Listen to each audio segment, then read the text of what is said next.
एक बादशाह के महल की चार दीवारी के अंदर एक वजीर और एक कारिंदा रहता था। वजीर और कारिद के पुत्र में गहरी दोस्ती थी। हम उम्र होने के कारण दोनों एक साथ पढ़ते खेलते थे। वजीर के कहने पर कारिंदे का लड़का उसके सब काम कर देता था। वह वजीर को चाचा कहकर पुकारता था। बादशाह कारिदे के पुत्र को बहुत प्रेम करता था।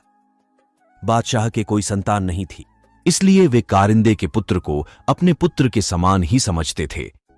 बादशाह ने उसे महल और दरबार में आने जाने की पूरी छूट दे रखी थी। कारिंदे के पुत्र के प्रति बादशाह का प्रेम देखकर वजीर को बहुत ईर्ष्या होती थी। वजीर चाहता था कि बादशाह केवल उसके पुत्र को ही प्रेम करे। यदि बादशाह ने उसके पुत्र को गोद ले लिया तो बादशाह की मृत्यु के बाद उसका पुत्र ही राजगद्दी पर बैठेगा। वजीर की इच्छा के विपरीत बादशाह का प्रेम कारिंदे के पुत्र के प्रति बढ़ता ही गया।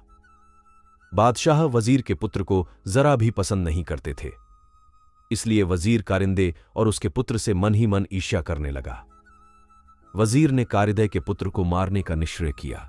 वजीर ने कारिंदे के पुत्र को रुमाल और पैसे देकर गोश्त लाने के लिए कहा। वजीर ने कारिंदे के पुत्र को अच्छी तरह समझाया कि गोश्त बाजार में गली के नुक्कड़ वाली दुकान से ही लाना। कारिंदे का बेटा रुमाल और पैसे लेकर बाजार की ओर चल दिया। उसने देखा कि उसका मित्र वजीर का बेटा भी वहां पर खेल रहा है। वजीर के लड़के ने कारिंदे के पुत्र से कहा कि तुम मेरा दांव खेलो, मैं जाकर गोश्त ले आऊंगा। कारिंदे के पुत्र ने उसे पैसे और रुमाल देकर दुकान का पता बता दिया।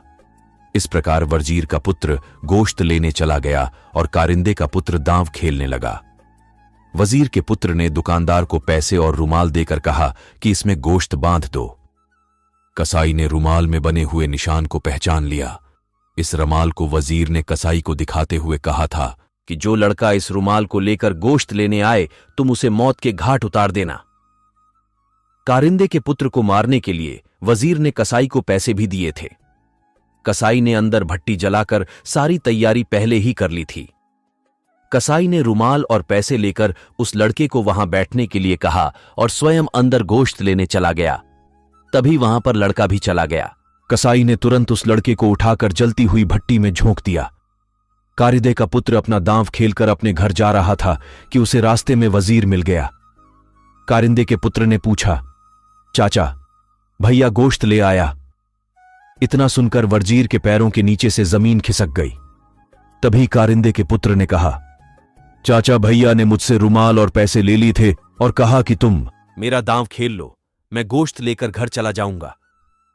मैंने भैया को दुकान का पता भी बता दिया था।